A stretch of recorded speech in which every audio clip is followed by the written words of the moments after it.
দেবকীর সাথে বসুদেবের বিয়ে হয়েছে, দেবকীর সাথে বসুদেবের বিয়ে হয়েছে। কংস হচ্ছে দেবকীর দাদা। ভক্তিকে নিয়ে মনের আনন্দে তিনি চলেছেন তার শ্বশুরালয়ে। খুব আনন্দ। রথের তিনি উঠেছেন এবং তিনি নিজে রথ চালাচ্ছেন, দেবকী রথ তার শ্বশুরালয়ে নিয়ে যাচ্ছেন এবং শ্বশুরালয়ে নিয়ে যাচ্ছেন। এইরকম টাইমে খুব আনন্দ করে কংস নিয়ে যাচ্ছে। হঠাৎ দৈববাণী হলো, ওরে মূঢ় কংস, তুই যাকে নিয়ে তার শ্বশুরালয়ে চলেছিস সে দেবকীর অষ্টম গর্ভের সন্তান, তোর মৃত্যুর কারণ হবে এবং তোকে হত্যা করবে। কংস হঠাৎ করে এই কথা শুনে যেন তার মনের ভেতরে এমন একটা প্রতিক্রিয়া হলো, রথ থেকে লাফিয়ে নেমে গেলেন। রথ থেকে নেমে যাওয়ার পরে তিনি কি করলেন, দেবকী চুলের মুঠি ধরে রথ থেকে নামিয়ে নিলেন। চিন্তা করলেন যে আমি দেবকীকে হত্যা করব। দেবকীকে হত্যা করবার জন্য তিনি উদ্যত হলেন। বসুদেব ছিলেন সত্যনিষ্ঠ, বসুদেব সত্যনিষ্ঠ ছিলেন এবং তিনি কংসকে বললেন, দাদা তোমাকে তো দেবকী হত্যা করবে না, যদি দৈববাণী যদি সত্যি হয় তাহলে দেবকীর অষ্টম গর্ভের সন্তান তোমাকে হত্যা করবে। তা তুমি শুধু শুধু স্ত্রী হত্যা তুমি পাপ কেন নেবে? কংস চিন্তা করলো যে তাই তো, এটা তো আমার ঠিক হচ্ছে না। মানুষের মন তো, মানুষের মন আর আকাশের রং পরিবর্তন হয়। একটা মন হয়েছিল যে না আমি একে মেরে ফেলবো, তাহলে আর অষ্টম গর্ভের সন্তান পর্যন্ত আসবে না। কিন্তু যখন বসুদেব এরকমভাবে বলল, বসুদেব ছিলেন সত্যনিষ্ঠা, কংস এটা জানত। বলল, দাদা আমি কথা দিচ্ছি, আমি বসুদেব আমি কথা দিচ্ছি যে আমার যতগুলো সন্তান হবে আমি তোমার হাতে তুলে দেবো। এবার তুমি তাদেরকে যা তোমার মনে চায় তুমি করবে। এইবার কংস তো চিন্তা করলেন যে আমি তো নিরাপদ না, মনের ভেতরে সবসময় সংশয়। কি করলেন, প্রথম দেবকী এবং বসুদেবের সন্তান হলো। সন্তান হওয়ার পরে তিনি নিয়ে গেলেন এবং নিয়ে গিয়ে সেই হত্যা করলেন। একে একে এরকমভাবে 6টা সন্তান হওয়ার পরে বসুদেব 6টা সন্তানকে কংসের হাতে তুলে দিল এবং এইভাবে চলল। যখন সপ্তম গর্ভ, তখন সপ্তম গর্ভের সন্তান যোগমায়াকে ভগবান, এই যে দেখুন এই যে বলরাম আসছে, সপ্তম গর্ভে কে না বলরাম আসছে, কোথায় এলেন? এই যে সপ্তম গর্ভের সন্তানকে রোহিণীর গর্ভে স্থাপন করা হলো। আজকের যুগে দাঁড়িয়ে ডাক্তারেরা এখন অনেক কিছু করতে পারে, টেস্ট টিউবে বেবি তৈরি করতে পারে, কিন্তু আমাদের শাস্ত্র কিন্তু অনেক আগে এই সমস্ত পথ দেখিয়ে দিয়েছে। দেখুন কোথায় রোহিণী আর কোথায় দেবকী। এই দেবকী গর্ভের সন্তান রোহিণীর গর্ভে স্থাপন করলেন, সেই কাজটা করলেন কে? যোগমায়া। সবাই জানল যে দেবকীর সপ্তম গর্ভের সন্তান নষ্ট হয়ে গেছে। সেখানে বলরামের আবির্ভাব ঘটল। বলরাম জন্মালেন দেবকীর ঘরে, নন্দ রাজের। সেখানে নন্দ রাজা সেখানে ছিলেন এই রোহিণীর গর্ভে স্থাপন হলো এবং সেখানে বলরামের জন্ম হয়ে গেল। এইবার অষ্টম গর্ভে ভগবান আসবে।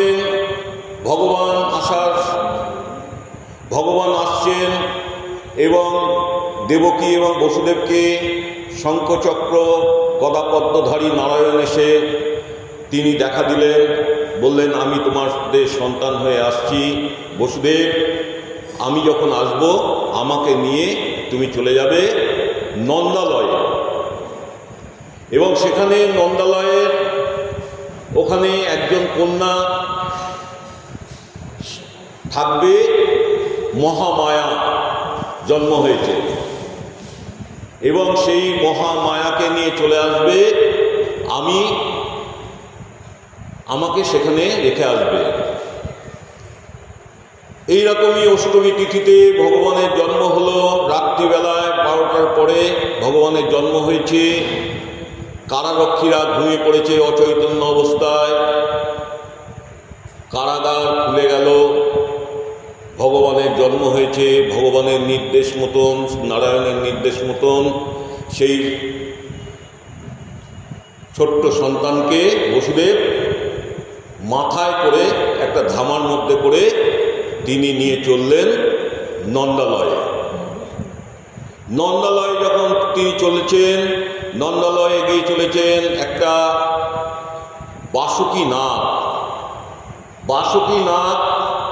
বাসুকীনাথ সে বৃষ্টি পড়ছে, বাসুকীনাথ কোনা তুলে সেই শিশুটিকে আচ্ছাদন করছে এবং বসুদেবকে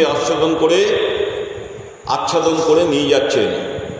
একটা শৃগাল পথ নির্দেশ করছেন এবং সেই পথ দিয়ে যাচ্ছেন। যমুনা পার হবেন। যমুনাকে ভগবান কথা দিয়েছিলেন যে আমি তোমার সাথে মিলিত হব।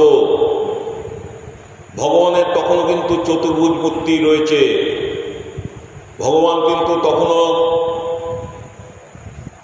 তিনি এই দুটো বাহু তার কমেনি, কিন্তু কথা দিয়েছিলেন যমুনাকে যে আমি যখন দাপড়ে আসব তখন তোমার সাথে মিলিত হব। যমুনা উত্তাল। হঠাৎ করে সেই ধামার থেকে শিশুটি পড়ে গেল যমুনার জলে। লীলা তো আসলে যমুনা তাকে আলিঙ্গন করলেন এবং যমুনা তার যে মনোবাসনা সেটা পূর্ণ হলো। সেখানেই তার দুটো হাত ওখান থেকে কমে গেল। তখন থেকে ভগবান শ্রীকৃষ্ণ রূপে তিনি এলেন। এতক্ষণ তিনি নারায়ণ ছিলেন, চতুর্ভুজ মূর্তি। কিন্তু যমুনার জলে পড়বার পরে যমুনাকে কথা দিয়েছিলেন দুটো হাত দিয়ে যাবেন এবং তাকে যমুনার সাথে তার লীলা হলো। যমুনাকে যখন যমুনা থেকে তিনি এলেন, আবার সেই ধামার ভেতরে করে যখন এলেন তখন দুটো হাত নিয়ে গেলেন। কোথায় না, নিয়ে গেলেন সেই নন্দরাজের গৃহেতে। নন্দরানী সেখানে একটা ফুটফুটে সুন্দর একটা মেয়ে, মানে মহামায়া জন্মগ্রহণ করেছেন। নন্দরানী ঘুমে অচৈতন্য। নন্দরাজের গৃহেতে তিনি গেছেন। বসুদেব যে সেই শিশুকে রেখে দিয়ে, ভগবানকে রেখে দিয়ে সেই মেয়েটিকে তিনি তুলে নিলেন এবং যেরকমভাবে তিনি এসেছিলেন সেই রকমভাবে তিনি চলে এলেন।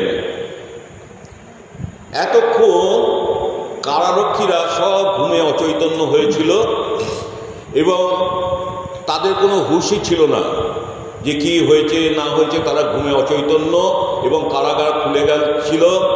ভগবানের এই কাণ্ড কারখানা যখন হয়ে গেল, ভগবান যখন এই লীলা হয়ে গেল, তখন যখন এই কন্যা সন্তানটিকে আপনার কোলে শুইয়ে দিলেন, তখন ট্যা ট্যা করে কেঁদে উঠল সেই কন্যা সন্তানটা দেবকীর কোলের মধ্যে। সবাই দেখল যে কন্যা সন্তান হয়েছে। এই ঘটনা তো কেউ জানে না, এটা জানে একমাত্র বসুদেব, তিনি জানেন। আর কেউ এই ঘটনাটা টের পায়নি। এইবার কংসের কাছে খবর গেল যে আবার একটা সন্তান হয়েছে। কংস এলেন এবং এসে তিনি সন্তানটাকে নিয়ে গেলেন। দেবকী পা ধরে বললেন, দাদা, এটা তো কন্যা হয়েছে, তোমাকে তো আমার পুত্র হত্যা করবে, অষ্টম গর্ভের পুত্র তো হয়নি, তুমি একে ছেড়ে দাও। দেখুন, ভগবান যে লীলা করেন না, এই লীলাটা প্রস্তাবের জন্য কিছু ভূমিকা আছে। এখানে নারদের একটা ভূমিকা আছে, জানেন তো।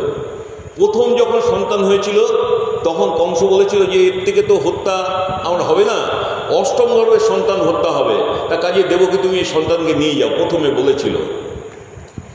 এইবার নারদ মুনি হচ্ছেন কংসের গুরু। নারদ মুনি হচ্ছেন কংসের গুরু এবং নারদ মুনি আসলে লীলাটা করতে হবে, কংস না হলে বধ হবে না। লীলা করবার জন্য নারদ মুনি এসে ডুবিয়ে গেলেন, কংসকে বুদ্ধি দিলেন, তুমি কেন হত্যা করবে না? আসলে হত্যা না করলে পাপে পরিপূর্ণ হবে না, তো কংসের বিনাশ হবে না। বলছে, দেখো, দেবতাদের লীলা তুমি জানো না, দেবতা যেটাকে এক বলছে না, এবার তুমি যদি 1 থেকে 8 ধরো, এবার 8টাকে যদি তুমি 1 ধরো, তাহলে কোনটা 8 কোনটা 1 বুঝতে পারবে না। দেবতারা খুব চতুর, জানো তো, তা তুমি এই সমস্ত বুঝতে পারবে না, তুমি রেখো না। আসলে এগুলো একটা ব্যাপার আছে, এগুলো অনেক গভীরে আছে, এগুলো আলোচনা করার জন্য আরো অনেক বেশি টাইম চাই। সংক্ষেপের মধ্যে আমাকে বলতে হচ্ছে, এও অভিশপ্ত, মানে ওই যে ষষ্ঠম সন্তানদের তারা কিভাবে চলে যাবে, এই সমস্ত অভিশপ্ত ব্যাপার, এবং সেইভাবে সমস্ত আমাদের 6টা সন্তান কিভাবে যাবে সমস্ত বলা আছে। এই সমস্ত দেখো, এইবার নারদ মুনি তো মাথাটা খারাপ করে দিয়ে গেল। এইবার ভগবান কি করলেন, ওই কন্যা সন্তানটাকে তুলে নিলেন। এই মানে ভগবানকে তো পেলেন না, তিনি তো নন্দ রানীর গৃহে তিনি সেখানে রয়েছেন। ওই কন্যা সন্তানকে তুলে নিলেন এবং কন্যা সন্তানকে তুলে নিয়ে কন্যা সন্তানকে নিয়ে গিয়ে কি করলেন, একটা পাথরের উপরে আছাড় মারলেন। পাথরের মধ্যে যখন আছাড় মারলেন, সেই কন্যা সন্তান আকাশে উঠে গেল এবং তিনি অষ্টভুজা রূপ ধারণ করলেন। বললেন, ওরে মূঢ় কংস, তুই এইভাবে তুই হত্যা করিস না, তোমাকে মারিবে যে গোকুলে বাড়ছে সে। তার জন্ম হয়ে গেছে, তিনি চলে গেছেন গোকুলে, তিনি গোকুলে বড় হচ্ছেন। দেখুন, ভগবান তার আবির্ভাব হয়েছে এই অষ্টমীর রাতে 12টার পরে। তা আমাদের শাস্ত্র বলছে যে ভগবানের কথা যদি কেউ শ্রবণ করে এই তিথিতে, তার মোক্ষ ফল লাভ হয়। বলছে, তব কথামৃত তপ্ত জীবন কবি ভিড়িত কলমশাপহ শ্রবণ মঙ্গলম শ্রীমদাতত ভুবি গিন্নন্তি যে ভৃতা জনা। তব কথামৃত, তোমার কথারূপ অমৃত, এই তপ্ত জীবনকে ঠান্ডা করে কবি ভিড়িত, ইহা কবিদের দ্বারা প্রশংসিত, কলমশাপহ, ইহাতে কলমশাপ নষ্ট করে, শ্রবণ মঙ্গল, ইহা শ্রবণে মানুষের মঙ্গল সাধিত করে, শ্রীমদ আতত ভুবি গিন্নন্তি যে ভৃতা জনা। কিন্তু কবি এখানে একটু ফাঁক রেখে দিলেন। কি বললেন, সকলের ভাগ্যে ইহা হয় না, সকলের হবে না, সকলে ভগবানের কথা শুনবে না, সকলে ভগবানের কথা বুঝবে না, সকলে শোনার আগ্রহী হবে না। বলছে, যাদের পূর্ব জন্মে স্বীকৃতি আছে তারাই কেবল এর আস্বাদন গ্রহণ করতে পারবে। তা কাজে আমাদের মনের ভেতরে একটা বাসনা আছে যে ভগবানের কথা শুনবো, ভগবানকে দর্শন করব, তার কৃপা লাভ করব। আমাদের মনের ভেতরে বাসনা রয়েছে। এই বাসনাটা কোথা থেকে এসছে? পূর্বজন্মের স্বীকৃতি থেকে। দেখবেন, আপনারা দেখবেন যে একটা ছোট বাচ্চা, সে দেখবেন চণ্ডীপাঠ করছে। প্রায় দেখা যায় টিভিতে এবং বিভিন্ন ইউটিউবে, বিভিন্ন চ্যানেলে দেখা যায় যে ছোট একটা বাচ্চা সে চণ্ডীপাঠ করছে। আচ্ছা, ওই বাচ্চাটাকে চণ্ডীপাঠ কে শেখালো?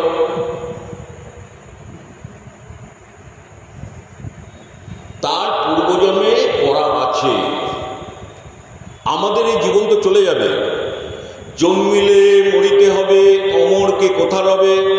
আমাদের তো জীবনটা চলে যাবে, একদিন তো আমরা চলে যাব। আমরা কি সঙ্গে নিয়ে যাব? আমাদের কর্মফলটা আমরা সঙ্গে নিয়ে যাব। কর্মফলটা কিন্তু যাবে।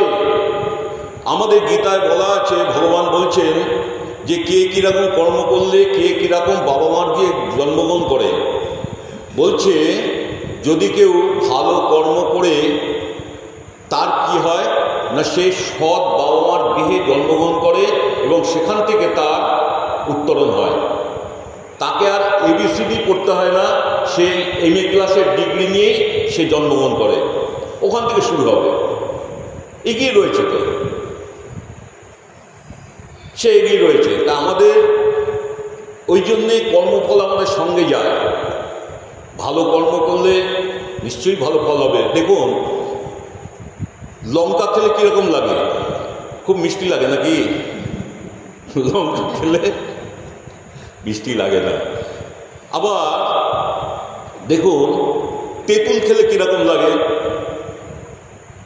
প্রত্যেক জিনিসের ক্রিয়া আছে, জানেন তো, প্রত্যেক জিনিসের ক্রিয়া আছে। এই যে আমাদের বলছে যে আমাদের শব্দ হচ্ছে ব্রহ্ম। আমি ভালো কথা বলছি, ঠাকুরের কথা বলছি, আপনাদের হয়তো অনেকের নিশ্চয়ই ভালো লাগছে, নাহলে আপনারা বসে রয়েছেন কেন, শুনছেন কেন আগ্রহ করে? এই যে কথা বলছে শব্দ ব্রহ্ম, এই শব্দকে কোনো সময় বাজেভাবে বলা উচিত না। এবার কেউ যদি এই শব্দ উচ্চারণ করে, মানে একটা বাজে ভাষায় গালাগালি দেয়, মনের ভেতরে কীরকম লাগবে? যে আমি তো কিছু অন্যায় করিনি, আমাকে কেন গালাগালি দিল? মনের ভেতরে দুঃখ লাগবে কি না বলবে? শব্দ ব্রহ্ম আমাদের বলছে, শব্দের ভেতরে ভগবান আছেন। ওই জন্যে কোনো আমার যে পরম শত্রু, তাকেও কখনো তার অনিষ্ট করা উচিত না, তার অনিষ্ট করার চিন্তা করা উচিত না। তার কাছে, ভগবানের কাছে বলতে হয় তার যেন সদ্বুদ্ধি হয়। তা আমাদের ত্যাগ, মহাপ্রভু তিনি এলেন, তিনি দেখুন, মহাপ্রভুর কথা না বললে তো নয়। তার কারণ মহাপ্রভু তিনি এসছেন, তিনি এসে জগৎকে শিক্ষা দিয়ে গেলেন এবং তিনি নাম বিতরণ করলেন এবং তিনি নিত্যানন্দ মহাপ্রভুকে সঙ্গে নিয়ে তিনি চললেন নবদ্বীপের ঘরে ঘরে এবং নাম বিতরণ করলেন। এবং কি করলেন? বলে, যাও নিমাই, যাও নিতাই, তুমি যাও, যেখানে জগাই মাধাই আছে, জগাই মাধাইকে কৃপা করে এসো। দেখুন, জগাই মাধাইকে কৃপা করতে গেল, তারা তো মত্ত অবস্থায় রয়েছে এবং নিতাই চাঁদ যখন হরিদাস ঠাকুরকে সঙ্গে নিয়েছেন, হরিদাস ঠাকুরের সঙ্গে রয়েছেন নিতাই চাঁদের, এবং সঙ্গে নিয়ে গেছেন, বলছে তোরা একটু নাম কর। বলছে আমরা নাম করব? আমরা হচ্ছে নগরকোটা, আমরা নাম করব কেন? আমরা ওইসব নাম টাম করতে পারবো না। বলছে আমরা নাম করতে পারবো না সেরকমভাবে। এবার বলছে তোদের হাতে ধরি, পায়ে ধরি, তোরা একবার হরির নাম বল। এইবার কিছুতেই বলবে না। এইবার যখন খুব বেশি উত্তপ্ত হয়ে গেছে, তখন মাধাই করেছে কি, মাধাই কলসির কণা মেরে নিতাই চাঁদের মাথা ফাটিয়ে দিয়েছে। মাথা দিয়ে রক্ত পড়ছে। এইবার ছুটতে ছুটতে মহাপ্রভুকে খবর দিয়েছে, মহাপ্রভু এসছেন। মহাপ্রভু এসে নিতাই চাঁদের ওই অবস্থা দেখে মহাপ্রভু যেন নিজে যে কিসের জন্যই পৃথিবীতে এসছেন সেটাই ভুলে গেছেন। শরীরের ভিতরে অসম্ভব তার রাগ হয়ে গেছে যে আমার নিতাই, গ্রামের নিতাই, পাগলা নিতাই, তাকে আমি পাঠালাম, তাকে তুমি এরকম রক্তঘাত করেছ। তার রক্ত মহাপ্রভুর জ্ঞান হারা হয়ে গেলেন এবং তিনি কি করলেন, কোথায় সুদর্শন, কোথায় সুদর্শন বলে তিনি আহ্বান করলেন। সুদর্শন আসছে, তখন নিত্যানন্দ প্রভু মহাপ্রভুর পা জড়িয়ে ধরে বললেন যে প্রভু, এই যুগের জন্য সুদর্শন না, তুমি তো প্রেমের অবতার হয়ে এসছো, মানুষকে তুমি উদ্ধার করবার জন্য এসছো, তুমি এই যুগে তুমি প্রেমের অবতার হয়ে এসছো, কাজেই তুমি নিতাই চাঁদ। মহাপ্রভুকে এইভাবে যখন বললেন, মহাপ্রভু তখন আস্তে আস্তে শান্ত হলেন, সুদর্শনকে চলে যেতে বললেন। দেখো, এবং এই জগাই মাধাইকে কোল দিলেন, জগাই মাধাইকে উদ্ধার করলেন।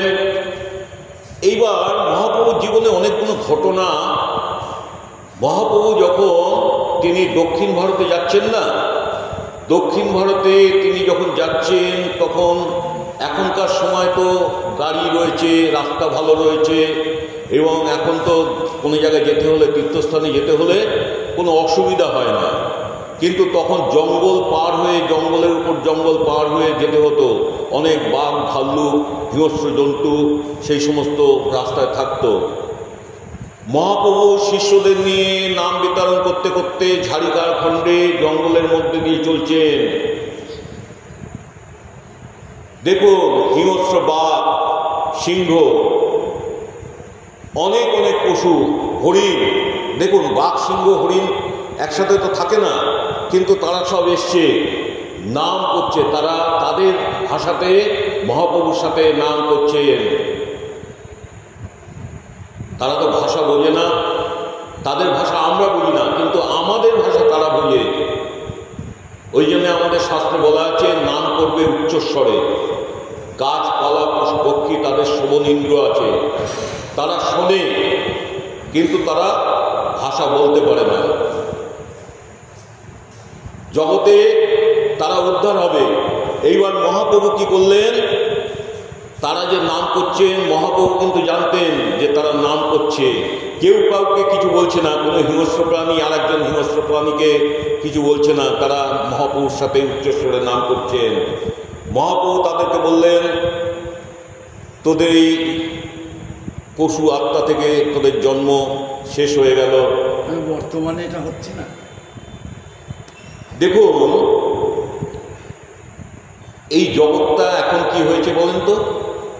আমাদের রামকৃষ্ণ মিশনের মহারাজ, দশম মহারাজ স্বামী ভূতেশ্বরানন্দজি মহারাজ, ওনার কাছে একবার সাংবাদিকরা প্রশ্ন করলেন যে মহারাজ, এত তো মহাপুরুষের আবির্ভাব হয়েছে ভারতবর্ষে, তা এখন কেন জন্ম হয় না?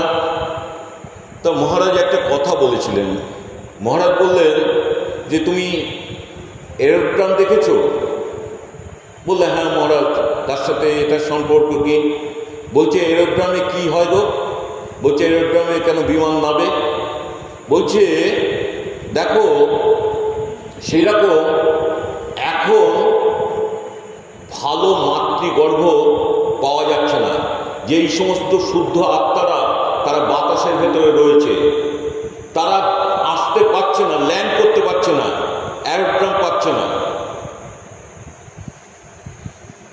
ভালো সন্তানের জন্ম দিতে হলে ভালো মায়ের প্রয়োজন। শুধু মা না, বাবা মার ত্যাগ থাকতে হবে। তারপর মহাপ্রভুর মা বাবা কিরকম ছিলেন, ঠাকুর শ্রীরামকৃষ্ণের মা বাবা কিরকম ছিলেন, যত যত মহাপুরুষ আছে তাদের মা বাবারা কিরকম ছিলেন।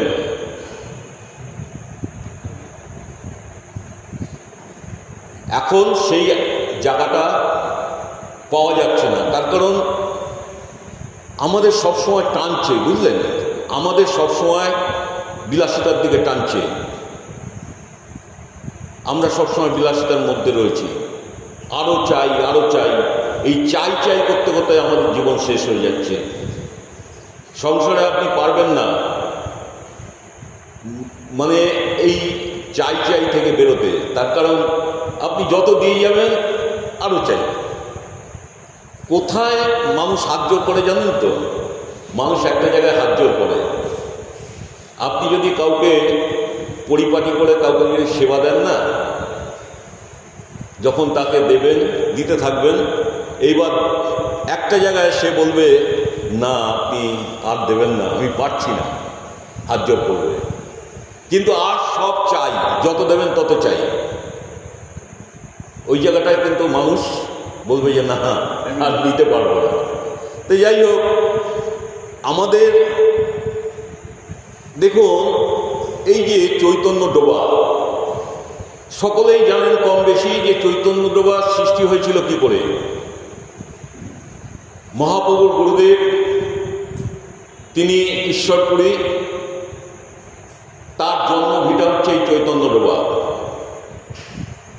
এবার মহাপ্রভু এখানে এসেছিলেন, মহাপ্রভুকে ভক্তরা পা ধৌত করেছিলেন এবং সেই ধৌত করবার পরে সেই মাটি তারা গ্রহণ করেছিলেন। সেই মাটি নিতে নিতে সে একটা ডোবার সৃষ্টি হয়।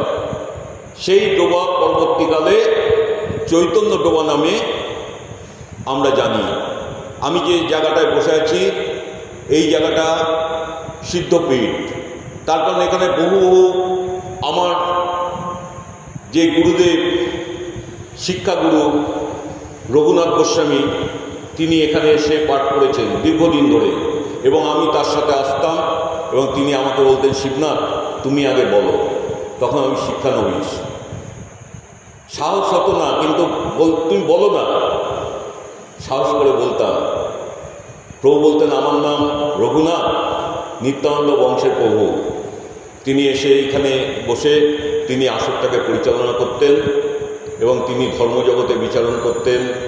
তিনি বৈষ্ণব সম্রাট ছিলেন রঘুনাথ গোস্বামী, আপনারা দেখেছেন অনেকেই।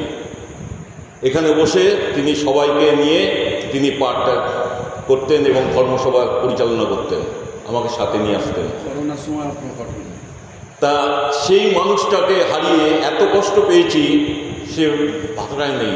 তারপর আমি যে কি হারিয়েছি আমার জীবনে আর পাবো না, ওই রকম ভালোবাসা, ওই রকম মধুর ভালোবাসা আর পাবো না জীবনে।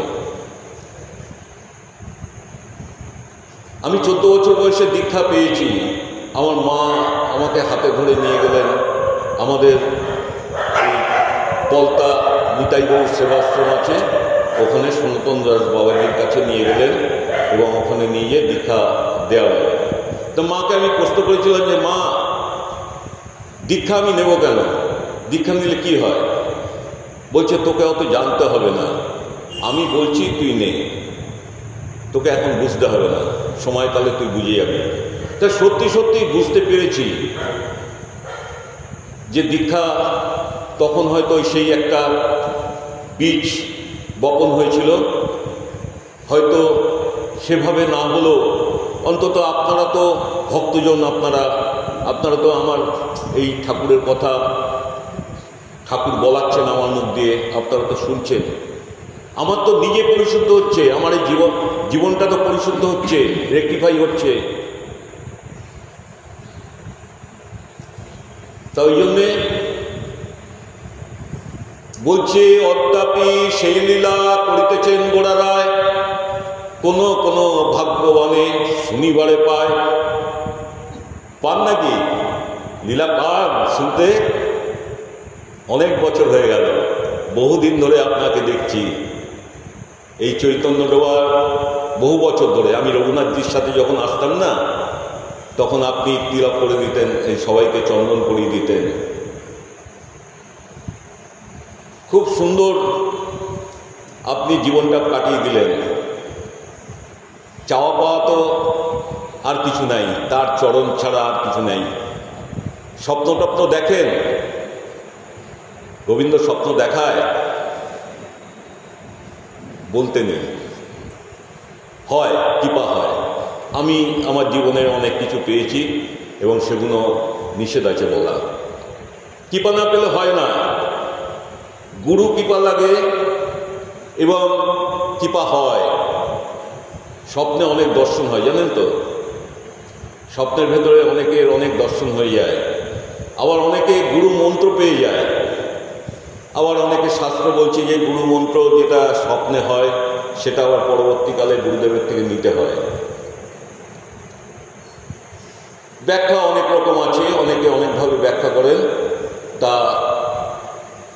কৃপা হচ্ছে যে কথাটা বলছিলাম, অদ্যাপি সেই লীলা করিতেছেন গোড়ারায়, কোনো কোনো ভাগ্যবানে দেখিবারে পায়।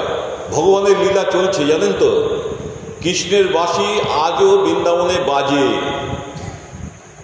এখনো সেই বৃন্দাবনে বাঁশি বাজে রে, বাঁশি শুনে ময়ূররা সব নৃত্য করে রে।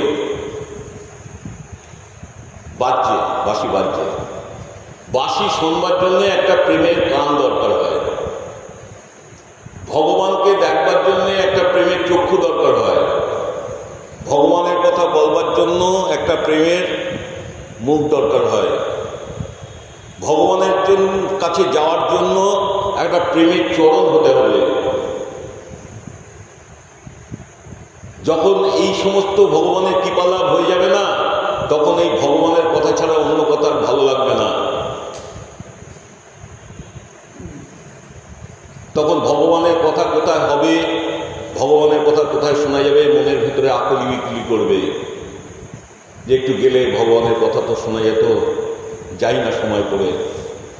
আমাদের জীবনের তো দেখুন, মানুষের জীবন হচ্ছে পদ্মপাতার জল, এই আছে এই নেই, কখন চলে যাব, কখন কে চলে যাবে তাও জানি না। তা কাজেই যেটুকু করতে হবে করে নিতে হবে সকাল সকাল। আমি একটু আগে একটা প্রসঙ্গ বলছিলাম, যেটা ওই রাবণ রাজা বলেছিল, শুভস্য শীঘ্রম অশুভস্য কালহরণম। তা শুভ কাজ সবসময় তাড়াতাড়ি করে নিতে হয়। যাই হোক, সকলে আপনারা এসছেন, ভগবানের কৃপা নিশ্চয়ই আপনারা লাভ করবেন। ঈশ্বরের আজকে এই অষ্টমী তিথিতে ভগবানের যারা কথা শুনবেন তাদের ভগবান নিশ্চয়ই কৃপা করবেন। তা একটা জায়গায় তো বিশ্রামে রাখতে হবে, আপনারা বলবেন বিশ্রামে রাখবো, একটু নাম করবো, একটু করতাল দেবেন তো, করতাল দেবেন। হ্যাঁ।